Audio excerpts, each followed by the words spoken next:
Selamat datang kembali. Hari ini kita bakal ngulik lebih dalam nih soal buku Fascinate dari Sally Hogshead. Kita mau fokus ke taktiknya. Gimana sih caranya biar pesan kita itu nggak cuma didengar, tapi benar-benar nempel di kepala orang. Bikin terpikat gitu. Intinya, daya pikat itu ternyata, ada ilmunya. Bukan sulap, bukan sihir. Buku ini nemuin ada 7 pemicu universal. Nah, ini senjatanya. Ada nafsu, terus misteri, kewaspadaan, gengsi, kekuasaan, pelanggaran, sama kepercayaan. 7 ini. Oke, kita coba bedah ya. Misinya kali ini, kita pahami pemicu ini, dan yang paling penting, gimana Anda bisa pakai ini secara strategis, biar komunikasi Anda makin mantap. Iya, dan yang menarik banget di sini, menurut buku ini ya, cara kerjanya itu loh, pas kita lagi terpikat atau fascinated, katanya logika kita tuh sering kayak di-bypass gitu. Jadi kita lebih gerak pakai naluri, pakai emosi yang ke-trigger, bukan mikir, analisis, ABC lagi. Makanya efeknya bisa kuat banget. Wah, oke. Terus, gimana cara praktiknya nih? Buku ini kan katanya ngasih pilar atau taktik ya buat tiap pemicu. Misalnya yang pertama, nafsu atau lust.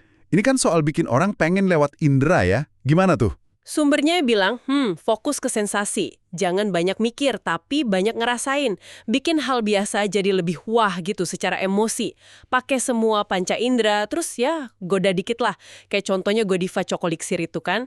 Itu bukan cuma minum coklat, tapi pengalaman total buat indera kita. Betul, atau kita ngambil contoh lain, pemicu misteri atau mistik. Nah, ini mainnya di pertanyaan yang nggak kejawab, bikin penasaran. Taktiknya ya bangun rasa ingin tahu, terus tahan-tahan info penting dikit. Bisa juga bangun mitos kayak Coca-Cola sama resep rahasianya Merchant 7X itu kan terkenal banget. Oh iya. Atau batasi akses. Pernah dengar Jägermeister? Minuman itu malah jadi populer justru karena rasanya aneh dan orang nggak tahu persis isinya apa. Misterinya itu yang bikin nagih. Menarik ya. Itu baru 2, nafsu sama misteri. Masih ada 5 lagi berarti. Kayak kewaspadaan atau alarm. Itu gimana tuh kerjanya? Nah, kalau alarm ini main di urgensi atau nunjukin konsekuensi kalau nggak bertindak cepat. Taktiknya ya kasih batas waktu, bilang barangnya langka, atau tunjukin ruginya kalau kelewatan. Kayak diskon cuma hari ini. Nah, itu pakai alarm. Oke, paham. Terus ada gengsi atau prestige ya? Iya, prestis itu soal status, keinginan buat dihormati, dilihat wah.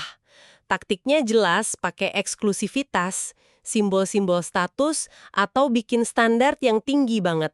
Merek mewah tuh jagonya pakai pemicu ini, biar orang merasa jadi bagian dari kelompok elit gitu. Oke, lanjut. Kekuasaan atau power. Power ini nyentuh keinginan kita buat pegang kendali, buat mimpin. Pesan yang pakai ini biasanya nawarin kontrol, otoritas, atau efisiensi. Contohnya, software yang janjiin Anda bisa kontrol penuh atas data Anda. Itu kan nawarin kekuasaan. Sip. Terus ada yang agak unik nih, pelanggaran atau vice. Ini gimana maksudnya? Ya, ini agak nakal ya. Vice ini mainin pesona hal yang terlarang atau sedikit memberontak, melanggar aturan gitu. Taktiknya bisa nantang kebiasaan lama atau malah ngerayain ketidaksempurnaan. Ada kan merek yang sengaja bangun citra rebel, nah itu pakai Vice. Oke, yang terakhir berarti. Kepercayaan atau Ah, trust ya. Ini kayaknya kebalikan dari Vice tadi. bisa dibilang gitu. Trust ini fondasinya stabilitas, keandalan, taktiknya, ya konsisten, transparan, kasih jaminan, kasih bukti nyata. Ini penting banget buat bangun rasa aman, apalagi di zaman yang serba nggak pasti kayak sekarang. Oke, jadi ada 7 pemicu dengan cara mainnya masing-masing. Tapi gimana cara milihnya? Kan nggak mungkin semua dipakai barengan. Nah, disinilah masuk konsep lencana daya pikat atau fascination badge dari buku ini. Ini kayak aset inti kita. Ada beberapa nih, kayak tujuan mulia kita, purpose, keyakinan inti, core belief, warisan atau sejarah, heritage, produk kita sendiri, manfaat, benefits yang kita tawarkan, tindakan nyata, actions, sampai budaya atau culture perusahaan atau personal kita. Lencana. Terus hubungannya sama pemicu tadi gimana? Gampangnya gini, anggap aja lencana itu kanvas Anda. Nah, pemicu itu catnya. Anda perlu pilih cat pemicu mana yang paling bagus buat nonjolin gambar di kanvas lencana Anda. Contoh ya, kalau warisan itu lencana kuat Anda, mungkin Anda bisa pakai pemicu kepercayaan. Tekankan sejarah panjang Anda ke andalannya. Oke. Atau kalau lencana Anda itu inovasi produk baru, nah Anda bisa pakai misteri buat bikin orang penasaran nungguin launchingnya, gitu kira-kira. Jadi ini soal pilihan strategis ya. Bukan asal comot pemicu, tapi dicocokin sama aset inti kita dan tujuan kita mau ngapain. Tepat, kustomisasi pesan secara sadar, itu kuncinya. Jadi kalau kita tarik benang merahnya nih buat Anda yang dengerin, menguasai ketujuh pemicu ini, nafsu, misteri, kewaspadaan, gengsi, kekuasaan, pelanggaran, dan kepercayaan. Itu kayak punya toolkit canggih buat bikin pesan. Pesan yang nggak cuma lewat, tapi benar-benar diingat dan bikin orang bertindak. Buku ini bilang, hampir apa aja bisa dibikin memikat kalau kita tahu tombol mana yang mesti dipencet. Tapi, ada satu hal lagi yang penting banget, soal dampak jangka panjangnya. Daya pikat itu bukan cuma soal trik sesaat biar viral gitu ya.